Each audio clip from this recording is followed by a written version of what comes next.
యేసయ్య గురించి ఎప్పుడైనా విన్నావా? అతని ప్రేమను నీవు తెలుసుకున్నావా? పాపాలని ఒప్పుకుని క్షమించుచున్నాడు. పాపాలని ఒప్పుకుని క్షమించుచున్నాడు. యేసయ్య గురించి ఎప్పుడైనా విన్నావా? అతని ప్రేమను నీవు తెలుసుకున్నావా?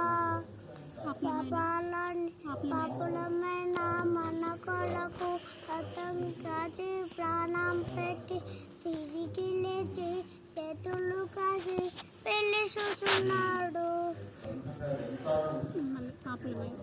పాపులమైన మన కొరకు అతను కాచి ప్రాణం పెట్టి తిరిగి లేచి చేతులు కాచి పెళ్లి చూస్తున్నాడు. Okay, very good. ఇంకెవరైనా చెప్తారా? ఇంకోటి ఇంకోటి